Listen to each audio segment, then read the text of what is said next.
Joey, how are you? I'm doing so well, thank you. How are you? I am good. You're making me laugh and we haven't even started talking. Off to a great start, I think. So you know it's going to be a good podcasting session. Oh, it's going to be fun. It's going to be so fun. And it's funny that we're matching. I guess you took I off your jacket. I could just try to I'm a part of the fern as well. We'll make it all the green caught on camera. We'll blend in with your eyes. Yeah, perfect. I always pretend it's by accident. I'm like, oh, this makes my eyes pop. Really? I've not noticed that in the last 28 years of wearing green every day of my life. And that's the first time I noticed. I knew your eyes were light, but I didn't realize exactly the green. That's funny. That's exactly why, with those comments. Yeah, that is so good. So thanks for coming. We are talking about empowerment this month. And if you remember, I think it was around Christmas time, you were at my house, and I gave you this little wheel. Yes. And I said, what pops at you? And you said empowerment. So I'm like, I can't wait to see why that attracted you. Cool. And it would be the first week of the month. So we are going to talk about personal empowerment. Okay. Before we go through all that serious thing, I would love to have you introduce yourself. Okay, I can do that. My name is Joseph Branca. I go by Joey. I am an actor and a singer, and I work in the creative field and have for some time now. I've been a professional based out of Salt Lake City for about going on 10 years this year. Weirdly enough, I've been at it a decade now. You look 15, playing 16-year-olds. That's exactly it. I'm like, thank goodness I play teenagers for a living, so that's been going really well. Clearly, but yes, I've done acting and singing my whole adult life, and I also work in the creative field behind the scenes. I am the director of marketing and advertising for Hale Center Theater in Orem. I love that place. Thank you. Me too. I'm a big fan. And I am also the director of product and communication for an interior design firm called Alice Lane up in Salt Lake. Nice. So I kind of get to work in a pretty multifaceted way in the arts from a bunch of different angles, I guess. So that's kind of fun. But yeah, that's the gist of it. I've been very lucky. I get to run things behind the scenes during the day and then play on stage at night, and it's a pretty fun balance.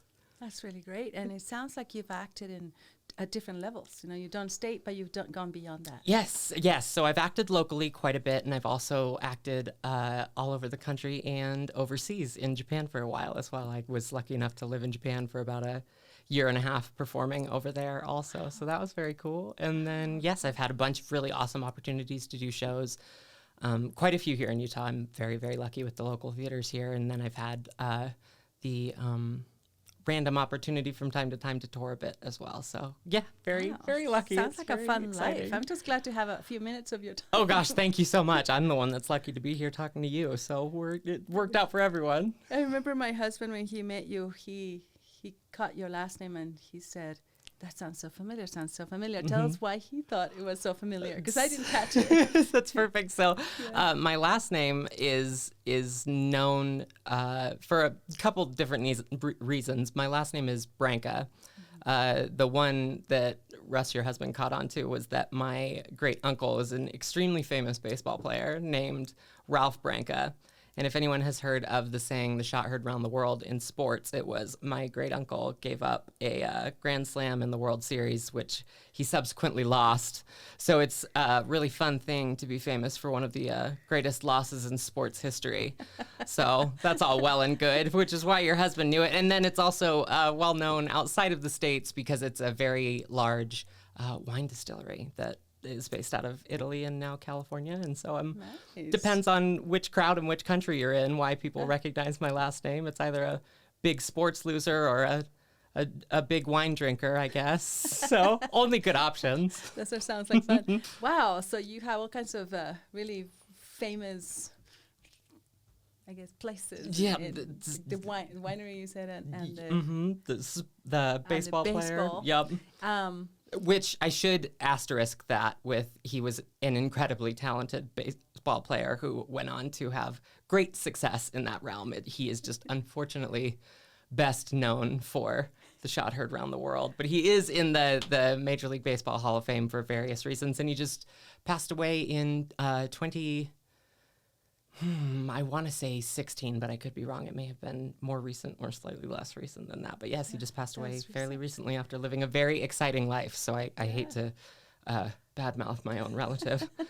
because they're a famous loser. Sorry, Ralph. He will be just fine. It's good, I think. What are some of your favorite roles? I mean, I've gosh. seen you, and until I met you, I didn't realize I had seen you. Yeah, that was kind of fun. I love Hill Center. Completely. It's kind of a funny thing that happens regularly enough in my life is that people will find out that I've done theater and then come to find out they've seen me in a dozen shows without realizing, which I guess is a good thing. I'm playing other people, so I shouldn't be too recognizable as myself. That's a good question, though. Favorite roles? I've been very lucky. The first one that comes to mind is I got to do a version of Peter Pan at Hale Center Theater several years ago, which was an all-adult cast, so there are no children playing the children's parts. So I played Michael, the baby of the Darling family, as a 25-year-old man. So it was ridiculous and so fun, and the production was beautiful and sprawling, and who doesn't love the story of Peter Pan? So it was just a really magical thing to be a part of, and I mean, it's cliche to say, but it's usually whatever role I'm working on at the time that I'm most in love with. So it's always kind of fun to get to look back and think like, oh, which ones stand out after a certain amount of time that still come to the forefront. But yeah, playing Michael in Peter Pan was definitely up there. That's so much fun. Now I have to go intentionally when you're playing. There you go, and you'll know that I'm in the show this time. Yeah, because you were at my house making non-gingerbread houses. Yes. Everything but gingerbread. Correct. Anything but gingerbread was involved. I think we used strictly marshmallows is what we ended up with. Marshmallows and like coconut or something random like that. Yeah, I love yours. It was a big igloo. Yeah. That's what it was. It was like a round thing. It's like, this will work. We're going to make this happen. I couldn't get you to sing in the house, but at any time. If I happen to burst into song. If the motivation strikes. Right. See if I can start a line and then maybe you would just, there you go, and I'll just see it. See, that's the funny thing, especially with your family specifically, is you're also good at references. You pick up on movie quotes and song quotes, and you can just go and go and go. And I'm like, I have no idea what anyone is talking about. I don't know what it is. If it's that I use the excuse that I perform so much that I'm replacing other people's scripts with whatever script I'm reading at the time. So I just can't get movie references. But it's just that I'm bad at it. I'm so bad at it. If I could sing, I would start a song. You see, and you'd be better at it than I ever would. I would pretend to know what was going on and just hope that nobody noticed. It's funny at home. Sometimes I just go like The Hills Are Alive or something, and they all go, find where everyone in the house is at some point, and they'll all jump in on their part. Especially Les Mis. Were you there when they were singing Les Mis? Yeah, absolutely. You have like almost how many? That's a cast of what? 24 people, and you have like 28 kids. So it worked out, really. 28 children. That's about how many. Just about from my count so far. Yeah, they come and go, right? Yeah, exactly. Like the number gets a little bigger, a little smaller. Who knows? You're so funny. You're so funny. So I want to hear what attracted you about empowerment. I mean, it's kind of fun to meet you. You know, sometimes I live in Utah Valley. You live in Salt Lake, and it's fun to go to Salt Lake, like the big town, right? Totally. I think I'm the only brown person in my neighborhood. That's probably true. You're the only brown person I know in your neighborhood. So that can't. Well, you and your 28 kids, but yeah, right. Yes. Some of them more brown than others. Yeah, there you go. Who knows? It's empowerment. It's such an interesting thing. Especially noting the difference between Salt Lake and Utah counties. There is a stark contrast between those two places. And I was raised in Salt Lake, just outside in West Jordan, which is just a suburb for anyone not from here. It's a suburb of Salt Lake City. And so I got to be raised pretty close to like a major metropolitan area, or as close as you get to that in the West without hitting Las Vegas or LA, I suppose. But so, I got to grow up just outside of the city, and I've always been attracted to the excitement of that, the excitement of not only cities, but of course, entertainment is what I was always most drawn to, and you had to go to the city to find entertainment. So I've always felt very at home in a sprawling cityscape. That was one of the coolest parts about living overseas as well, as I got to live in right in the heart of Osaka in Japan, which is not quite as large as Tokyo, but pretty close. Like a pretty good reference point is it's something like 19 million people live in Osaka, and I think 3 million people total live in Utah. So it was just bizarre to fly from a city of Salt Lake to the city of Osaka and be like, oh, this is a city. I thought I was raised near a city, but this is what they really look like. Yeah. But yeah, it's the hustle and the bustle of the city and the excitement of all of that has always been attractive to me. And I think that kind of gave way to the entertainment of it, that was such a big draw. And so from a very young age, I was attracted to being an entertainer. My parents love to tell the story of the first show they ever took me to was the Phantom of the Opera at the Capitol Theater in Salt Lake when I was 6 years old. I think we were in the same performance. I wasn't I 6. would not be surprised if we were, because it first came. Yep. At the Capitol Theater, I was there. Everyone goes when those big shows come to Utah as well, so I wouldn't be surprised at all if we had. So that would have been probably 99 or 2000, right around there somewhere. And you were a little kid. I was tiny, and I grew into a slightly larger little kid. So it's really working out. We saw that show. It was the first time I saw a live performance on stage, a musical or anything. And so good, yeah. My parents, as soon as it finished, they looked at me and I looked at them and I said, I want to do that. And it kind of stuck. It was just always the goal from then on. And wow. I've been extremely lucky my whole life to have a very, very supportive parents. So that was always a wonderful step in the right direction as well, as I never had to deal with a lot of the stereotypical, like, you can't make a career in that, or that's not a real job. My parents were very much of, it's true, and it's such a valid hesitation. Yeah. Everyone, parents obviously want the best for their children, and that's not the easiest field to succeed in. So I don't fault anyone for that thought process. But I was just lucky that my parents were always like, okay, well, if you want it, go get it, because it was never about, they just had a firm belief that, by manifesting what you want out of life, that's how you're going to get it. So they were never of the mind to give me any detractors. Wow. It was kind of, they still talk as well about how it's always been, I never give myself a fallback plan. I never had a fallback career or something that I was like, well, if this doesn't work out, I'll do this. I'm like, no, it just has to work out. That was kind of the only option I ever gave myself. So my parents were very supportive of that thought process. And through truly sheer luck and preparation, I've had the opportunity to do a lot of really very cool things in that realm specifically, but also outside and involving entertainment and a myriad of different ways. But yeah, specifically on stage, I've been very, very blessed with the things I've gotten to do over time, and I credit a lot of that to my parents and their focus on manifestation and hard work and determination and preparedness. And those are kind of the cornerstones of how I try to navigate the world as well. That's beautiful, because you were all in. Yes. That's the beginning. You were all in, and you decided this is what I'm doing when you were like 6 years old. Yep.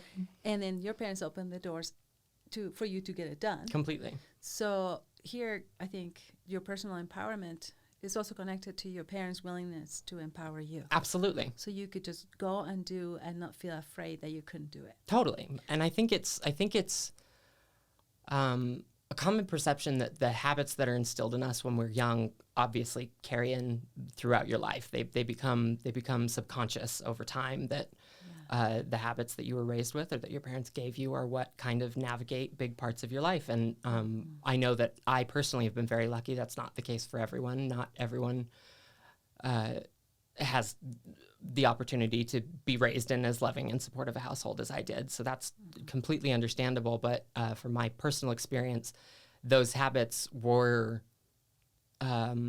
instilled not in a harsh way, but in a strict way.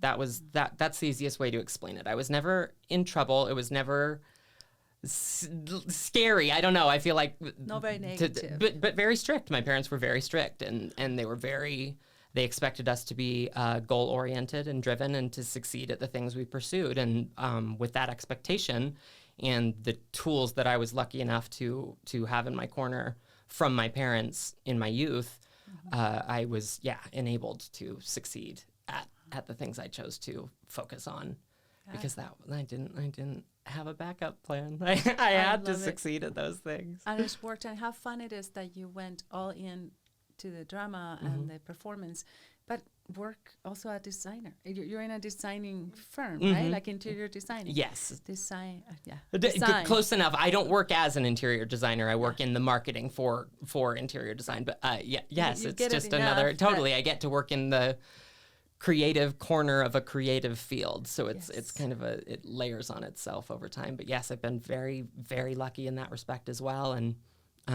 that was kind of always an unexpected opportunity that I was very randomly, a theater I worked for, being the Hale, reached out to me and was interested in creating a new position in their management to branch out and focus on marketing and advertising. And I was working there as an actor, and they just knew that I was a fun and enjoyable person to be around. And so they reached out to me, and through a series of particularly fortunate events, I ended up getting to create quite the career for myself in the executive side of the artistic field. So it's been fun and interesting to navigate that because it's so different from what I was used to on stage. But it's kind of complemented my love for performing in a big way, because I think I have a more firm respect now than I ever did prior to how much work it takes to even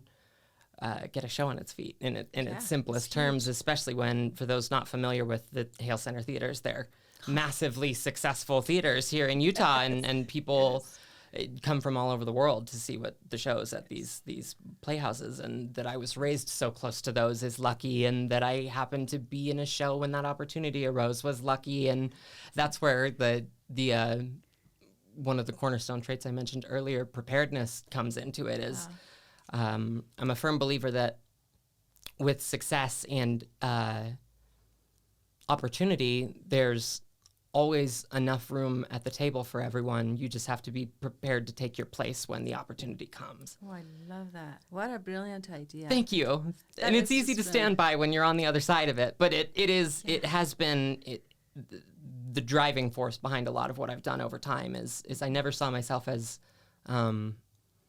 the most talented person in the room or anything along those lines. It was never about being, I have to be better than the person next to me. It was so much of the artistic and entertainment field is happenstance and serendipity. And so I kind of always thought that, well, if this is going to happen for me, it's probably going to be random. And so I just need to be prepared for when it does. I always wanted to make sure that whatever question was asked of me in the moment, or whatever talent was requested, I at least had a firm ground to stand on in showcasing whatever abilities I built up till then. So yeah, the preparedness of it has allowed me to really lean into and take the opportunities that have been presented to me over time to my fullest extent, I think. Yeah. Actually, it's really fun that you would say that in reality you were prepared. So you did things like voice lessons and acting lessons and dance and all that kind of thing. You were working at it. So the book for this month, I don't know if you read this book, but it's called Influencer. I've oddly enough, this just came up in conversation recently. I have not read this, but I have heard of it. Yeah, and I took out the dust cover because I was going to say what a plain closed book that is. It's very pretty green. It's very green. That's my eyes, they're green. I hadn't noticed. Really, they are? How they match my whole thing, my wheel and my other book. You could not have been more prepared for me today. Completely colored, coordinated. I'm sure we planned it. But this book is interesting because one of the things that the authors want to teach us is that in order to succeed at something, and they're talking about specifically about solving problems. Okay. And getting a career and figuring out where you're going to be in 10 years is a problem, right? You need to start building and preparing and all that. And one of the things that they say is that if you can find vital behaviors, then you can succeed. Awesome. Even getting rid of massive infections or problems, hunger and massive problems in the world, they have really studied how to do it. And I just wondered, you're so successful and you're so cheerful, and it's so cute that you say that it was luck. You were prepared, and you're also humble about it, and it's something you love. Does that make sense? I think that formula has created the luck for you. I agree in a big way. Luck. Yes, completely. But what kind of vital behaviors do you think you have adopted since that moment in the Capitol Theater that got you to where you are? Oh because gosh, you're what a so good question. Fun and successful. Here we are 22 years later being described as successful, which I appreciate very much. Thank you. It would be silly to assume that I got here of my own accord, because that's by no means is that true, but the work was certainly there. Positive and affirming habits are an interesting thing, and something that it took me a long time to learn more about and become secure about for myself. One of the biggest ones for me for a very long time, and I've hit on it already, is manifestation. Yeah. I sent you a quote when we were talking earlier today that I know I may have to repeat myself if I get it wrong, but the opening to it is that which we manifest is before us, and that's from a book called The Art of Racing in the Rain by Garth Stein. And that I always think has kind of hit the nail on the head for the way I intend to traverse life, is that by manifesting what we want out of life, it invites the universe to grant us those successes. Right. And I think some part of me understood that in a big way. And again, it was instilled upon me by my parents for my whole life that you can't expect good things to happen to you. It's not without the work, I suppose you should expect good things to happen to you, but you can't expect them to happen to you without putting in the work and the effort to make them happen for you. And I think that has everything to do with the point of manifestation is if you don't understand for yourself what it is that you want out of your life, how can you expect, first and foremost, anyone else to understand it for you, but for the powers that be to align in a way that will allow you to succeed at what it is that you're looking for out of life? And so manifestation for me is not so much sitting there and thinking, I want to be successful. I want to achieve this. I want this and this. It's traversing things in a way that you are bettering yourself and bettering the world around you, so that the things that you intend for the world to give you, you deserve when the opportunity arrives. Oh, I love that. Thank you. Sounds like some psychology textbook or something. I can pretend to know what I'm talking about. No, sure, I sit here acting like I didn't rehearse that for 2 hours today. I didn't, but I wish I had. They just naturally just burst I just do know how to talk about motivation, but no, it is a big thing, and I think it's often a difficult thing for folks to accept for themselves, is that a part of manifestation is assuming that you're worthy of the things that you want as well.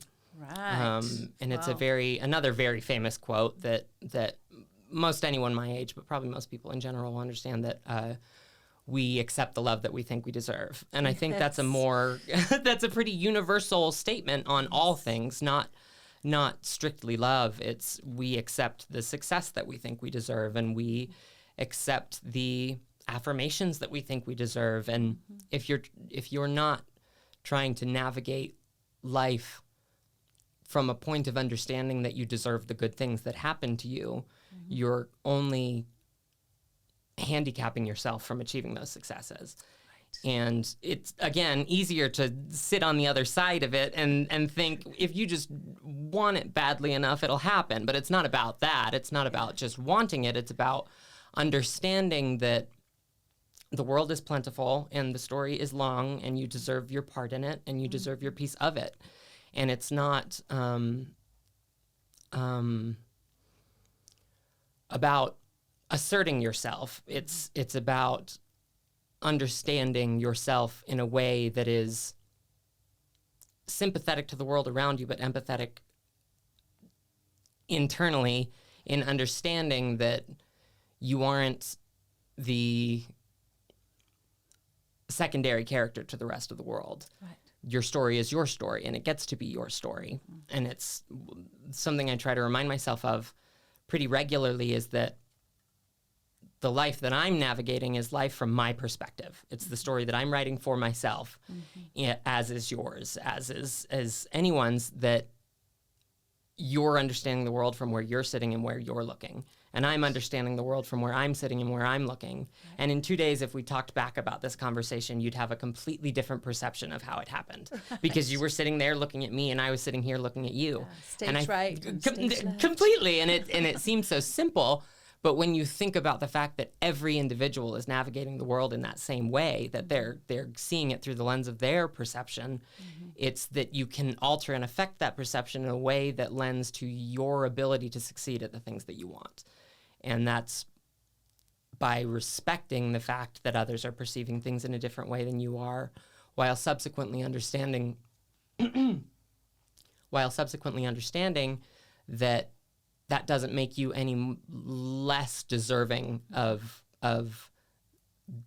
your piece of the pie, the part of the world that is what you want and see as achievement and see as success and see as happiness and joy. And it's sounds so over the top or dramatic, but it is. It's understanding that you are deserving of joy and there's nothing but enough to go around. Yeah. So be willing to accept that some of it's yours and you deserve to take it and you can take it and you will take it as long as you allow yourself to. So dramatic? You? Me? Really? Theater? He doesn't talk on stage at all. He doesn't sound like a cartoon character who's been given lines through a prompter. It's wonderful. So here are some of the words that I love taking notes. And awesome. If I ever have somebody that is completely feeling that they just can't do anything and the world is out there to get them, I'm going to get this podcast, send it to them, because it was so full of joy and light and all the things you said. But for example, I just want to rehearse it because I think it's beautiful, means. Just in case you didn't hear what you said. Thank you. Just in case I don't go back and listen to it myself. I'll also need you to send this to me from time to time. Be like, remember what you said, Joey? So this is our story. How beautiful is that? There's nothing more empowering than to know that you're writing your own story. Right? Every choice you make, whether you choose to see light or ignore it, is going to be taking you to a different place, right? And positivity, affirming, habits, that's so big. Because I have sons that are actors. You know them. I don't know if you know Grant, but he just played several roles in Shakespeare and talk about the habit of just going through the lines and just memorizing the eights count, whatever that is. He explained it to me. Iambic pentameter. It's there you go. The poetic beats that you read Shakespeare through. Yeah. I have not a degree in theater. I was going to say I did. No. I don't. You would. But see, I just did the A thing, and you got it, right? So that the habits, your voice, having to care for a voice. I have several singers in my home too, and that's a very specific thing. Completely. You have to be careful to not abuse the voice or continue to exercise it every day. I mean, I think sometimes we misunderstand that acting is not a simple thing. I agree. Oh my goodness. I mean, just watching my children go through the things they have to do to just perform in a high school play. Completely. I mean, they have done some semi-professional, but not to the level that you have. It's all imagine. Relative, I think, though, because it's probably a pretty appropriate metaphor to what I spoke about earlier in understanding so much more what it takes to put on a show. Is there's all these moving parts. There's all this work that happens behind the scenes. And that's true of every individual piece of that show, including the actors and singers on stage, is that the audience themselves are experiencing with those people what's happening in the moment. They get that show, they get that musical number, and they have that experience in that moment, and often aren't aware of the years and years and years of work that went into creating that 2-hour experience for the actor and the audience member. Yes, it's interesting, especially Health Center. Talk about moving parts. Truly. Oh my goodness, if you haven't been there, if you're ever in Utah, Health Center Sandy, they have all these layers. Enormous. Underground layers that come and go. And I call it the Taj Mahal because it's just insanely large and dramatic and high tech. It was for a time, if not still, the most technologically advanced stage in the world. So and it's a circle, and I absolutely love it. It's wild. Yeah. So one other thing that I really loved that you said, it was respecting others. And connected to that, you said that you can be doing something for yourself and the world. And I think that's part of the things I've noticed about successful people. They almost never think of life just about themselves, because it limits you. You know, if you want to be empowered, start by empowering other people. The more light we give, the more we're likely to grow. Completely. Just like love. You know, the more you love people, they're more likely to love you back, so they get more love and more happiness. And hard work, effort, right? Yep. Luck has a lot to do with work and effort. Agreed. Positivity. Also, to be able to understand that you are worthy of it. I think part of the problem is that we think in very limited ways. Agreed. You mentioned that the world is plentiful. Why can't we have a piece of that cake? I don't know that you eat cake. Do you eat cake? I Really on fit. occasion. I was thinking, you probably don't eat cake. You look really, really fit. I just ate a whole bunch of sugar just trying to stay awake, trying to do my quiz for my financial class that I have to take a test for tomorrow. Oh gosh, I believe in you. I kept falling asleep during the quiz. And the test, I'm like, can't bring cake. Like, this isn't working. I can't have a birthday cake with me. I'd be lying if I said that there have not been innumerable times that I have gone and just bought a birthday cake for myself. It's one of my favorite ways to spoil myself is, oh, I feel sad. I'm going to go eat a birthday cake because I'm an adult and I can buy a birthday cake whenever I want to. Remind me to do that next There time you you go. see me, because I just had a birthday. Be like, was it a rough day? Go get a birthday cake. I just had a birthday. Since Mom makes the cakes, there was no cake for my birthday. Fair. That's fair. So I should go buy So one I for owe you a myself. cake at this point. I should probably show up with a birthday That cake sounds next good. time at your house. Chocolate would be good. Chocolate. Ice cream even better. Done. Chocolate ice cream cake. I can make that happen. Thank you. Thank you. So you're so positive and so effervescent. I love it. I want you to tell me the challenges. How did it feel to live in Salt Lake? It's a very religious place, right? And there are very specific traditional standards in Utah in general. Did you have any challenges? Did you have... Because when people are successful, we forget to mention that there was a whole road uphill that they had to climb. Correct. Yes. As I've mentioned, a lot of what I say seems so much easier to explain and understand now that I'm on the other side of it. But saying the other side, that makes it sound like I'm on like the downhill stretch of what I intend to do. I have a lot more left to do. Let's reaffirm that in the moment. But it was difficult in a lot of different and unexpected ways over time. Yeah. And being raised in Utah specifically is an interesting thing. I was not a part of the religious majority, and that added an odd dynamic to a lot of my interactions with other people growing up and in school. And even sometimes still as an adult, you'll run into situations where it's like, oh, this reminds me of being a 6-year-old who didn't understand why everyone was talking about what happened at church on Sunday. Like it or even the language and the terminology completely. That you might not understand. And I did grow to learn more about it, of course, as you do in all things in that branched understanding and empathy between myself and those that I either disagreed with or didn't understand things about. But Utah presents its own interesting set of standards to navigate over time. Yeah. And that's a whole different podcast we could dive into. But it did make the journey interesting, for sure. And often difficult, not necessarily strictly because of Utah, but because navigating the arts in general is difficult. Yeah. We actually, I think, in a lot of ways, I'm extremely lucky to have been raised in Utah because the standard for performers specifically is insanely high. Yeah. And our youngest, least professionally experienced performers are some of the most talented people you could see on stage today, and that's just because the standard is so ridiculously high here. And that does have a lot to do with the religion here, that's a part of that standard is you have to have a thing that you focus on and get good at that's not related to school or not related to work. So often that's piano or dance or singing, and that's instilled upon people from a very young age. So I like to joke that the thing that made me good is I had to compete against all the Mormon boys my whole life who had 10 years experience on me at age 20. So I finally, at 28, arrived at a place where I'm competitive with the 16-year-olds, which is really nice for me.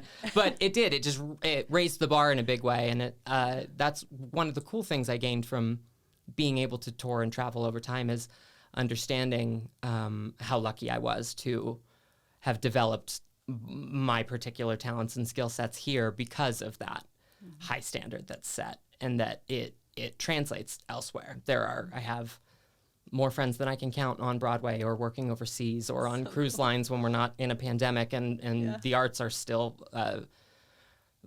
flourishing as I hope they will when all of this is when we come back to whatever the new normal will be. Yes. And it has a lot to do with where we grew up, that Utah is extremely competitive, and the arts could always use more funding, but are better funded here than they are in many places. And we have many professional theater companies, and the semi-professional theater companies and community theater companies are also held to extremely high standards. So the performers here are great. And that was a stroke of luck over time, as I've come to understand it.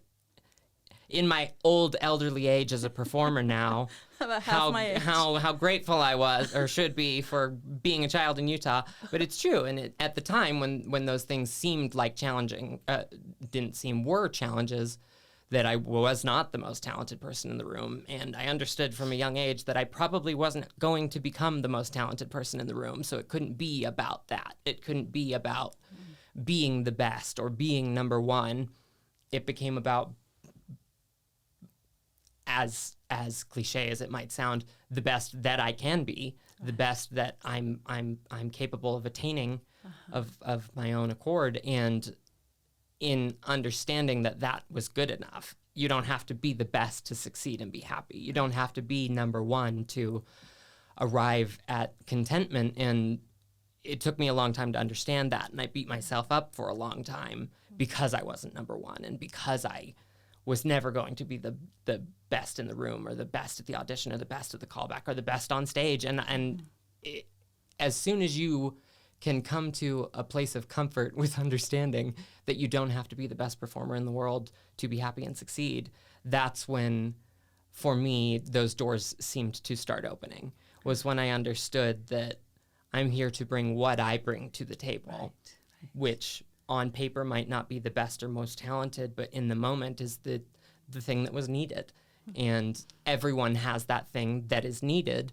And in time, when you understand and embrace and are prepared with that part of yourself to present to the world, those doors will open. And coming to a point where I could understand that for myself made all the difference in the world as to the opportunities that I've been blessed with over time. Love that. So it's about your best self. I think sometimes we're so worried about what the neighbor is doing that we forget to focus on what we can do. And I think that provides two different things. If you compare yourselves with people that are not succeeding and you think you're all that and you don't progress, or if you compare to yourself with some major actor or another mother or another student or anybody, and they are so great, then you give up. Completely. Right? So I think that's a part of empowerment, is understanding what are my strengths, what can I give to the world without having to worry about the world around me. Completely. In a sense of comparison, because it just breaks you. So it's funny that you mentioned about the Mormon voice, but I grew up in the faith. And by the time you're 18 months old, you are singing little songs in nursery. Completely. And then musical numbers, and every Sunday there is somebody playing the piano. So children are expected to learn the piano so they can be part of the group of people that can play. And I've lived in many states and different countries, and I visited all kinds of countries. And it's funny to see how many more singers and piano players there are, and even dancers in Utah compared to anywhere, even within the Mormon community. Completely. Like we lived in Boston and Maryland, and there were like 2 pianists. Here is like a ton. Yeah. Which is kind of an interesting thing, because it forces you to rise up. You know, like you were saying, you became, because you weren't so proud to think, I'm the best, I'm going to stop trying, or I am not good enough, I'm going to give up. You were able to just rise higher and higher and perform. You know, so cool. Do you know the history behind why theater is so important in Utah? You know, I bet I do, but I would love to hear what your version of it is. So I just finished reading a couple of books, and they're called Saints. Okay. And they are the story of Utah and the Mormon pioneers. And it's absolutely wonderful to hear because it's written really well. It's not fiction, it's reality, but it's written very, very well. But one of the things that Brigham Young, the founder of Utah, which I'm sure you know that because you grew up here. Very much so. It's worth noting half of my family is LDS and always have been. My father's side all is. So I was very well versed in the traditions and history of it. But yeah, I just personally was not raised that way. I was raised Catholic, oddly enough, but kind of went to find my own faith in my teen years. So yes, I'm not completely averse to Mormonism as a whole, living in Utah for 1,000 years Plus, now. Third grade was Utah history, so yes, you probably learned that. Indeed it was. Mr. Pay's class. Hi, Mr. Pay. He taught Utah history at Terreland Elementary School. So Brigham Young really, and the pioneers, they really wanted to bring the arts.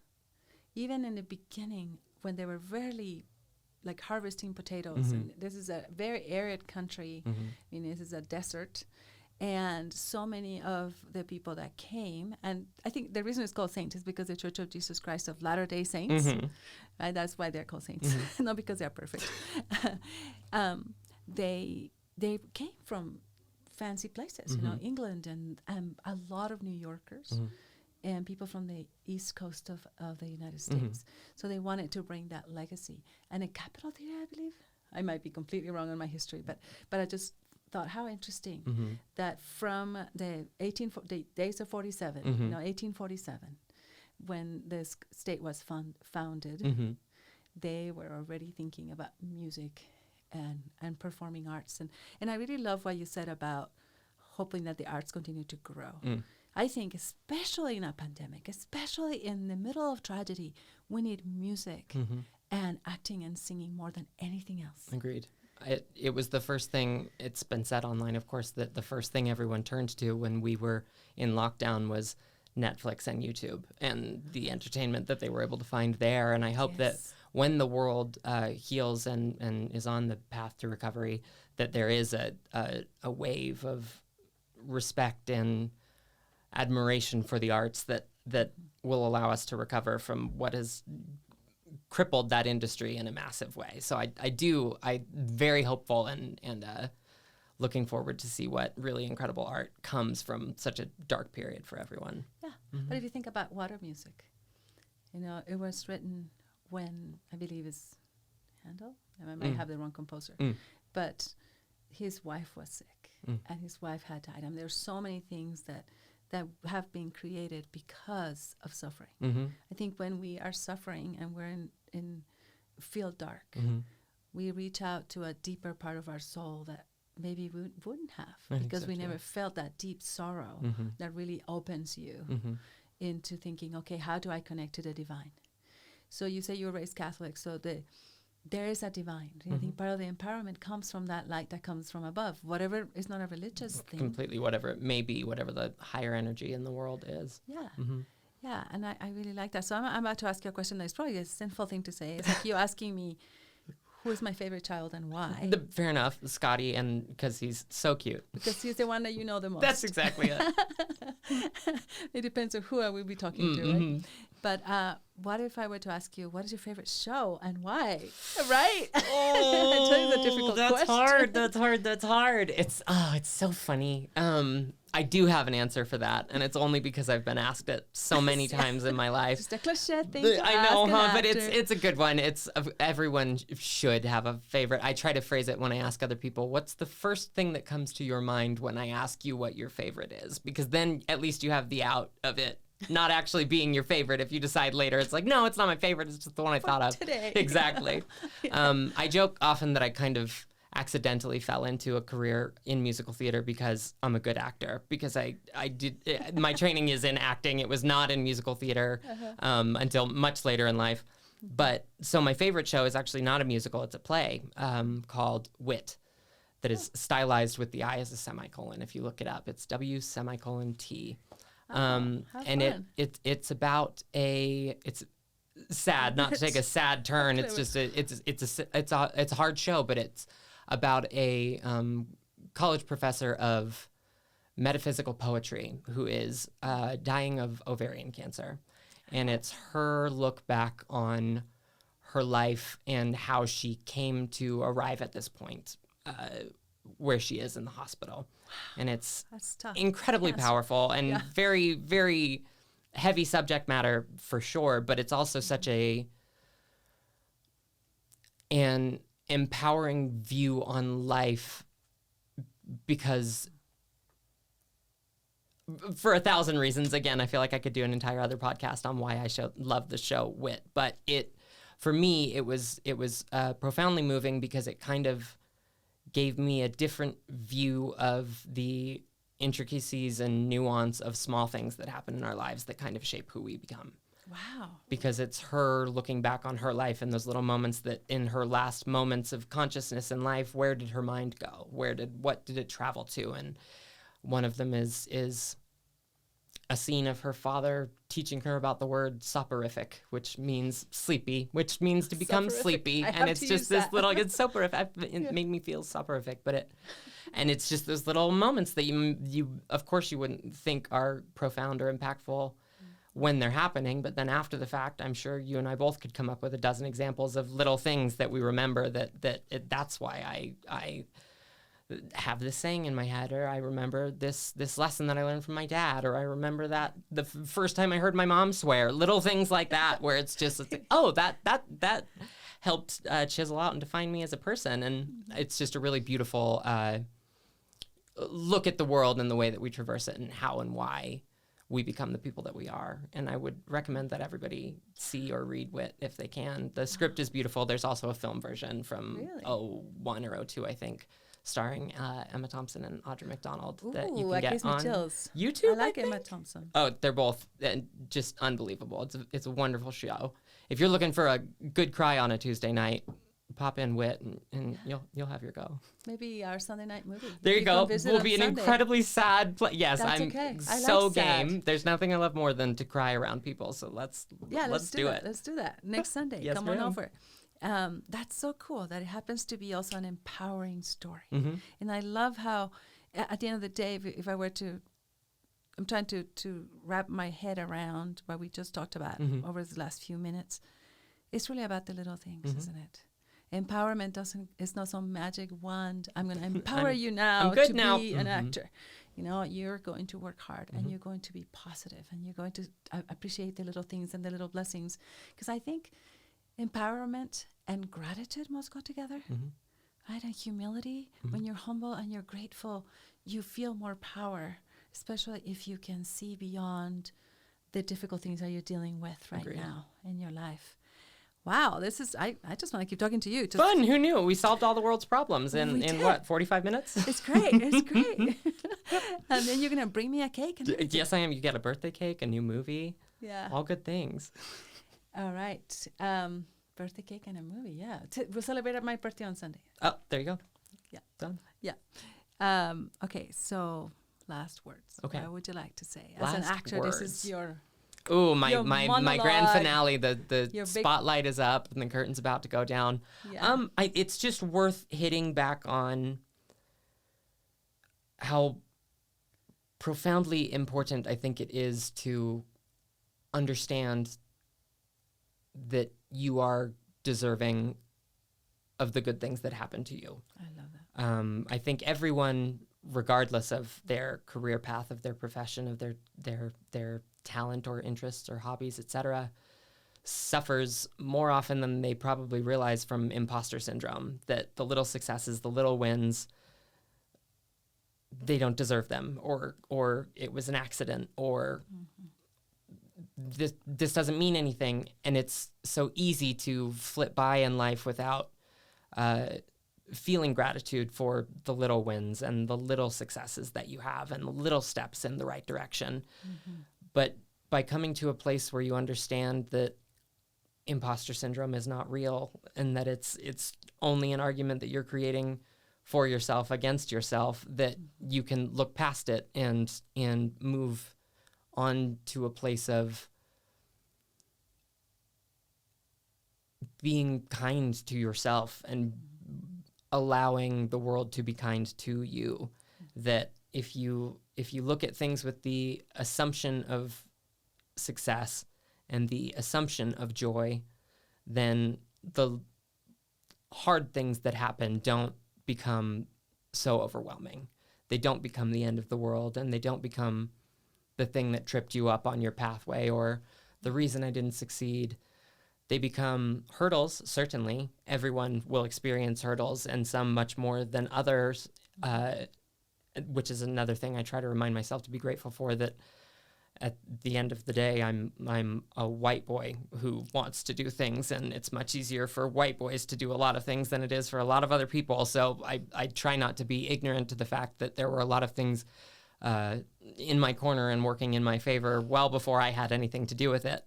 But the aspects of my life that I can control and can influence in that way, I do try to navigate with gratitude and empathy and understanding for myself and other people.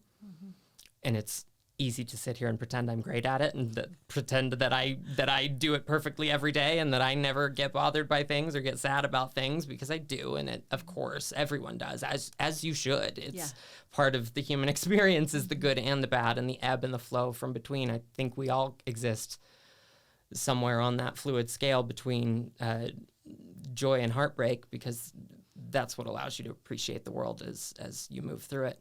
But allowing yourself the understanding to know that you deserve to grieve the hard things that happen to you. And grief could be an entire different... I'll come back in 6 months and we'll talk about grief, because that's another subject that I find so intriguing and interesting. But allowing yourself to grieve the difficult things so that you can understand that the good things are still worth it, and that you have earned the good that happens to you in your life, and that you don't have to feel as though you haven't, or that because you've succeeded, you've taken someone else's success away, or much more so that because someone else has succeeded, they've taken your success away. It's not true. It's everyone has their turn in the light from time to time, some longer, some brighter, but everyone can have their turn, and accepting that your turn will come and that you deserve to enjoy every moment of it, I think is a pretty good period at the end of this hour-long sentence I've given you. I love it. I feel like it's my Christmas present and my birthday present. There you go. I need one of those. How wonderful. Thank you so much, Joey. Thank you. I feel so inspired. And I'm so glad. I have to go take a midterm tomorrow, and I'm going to think about all the things you said. I deserve to get this A on this finance midterm. I deserve to stay awake through this test. I just need to do the work, right? That's all. No, thank you for having me. Thank you for creating a platform for people to learn a little bit more about themselves, and for letting me have my little say at the table. I appreciate it. No, thank you. And you are such a light, and I just love getting to know you better. Thank you. We'll see you soon. Yes. Sunday, right? Sunday for a movie. Yes, you will. Sounds good. Bye.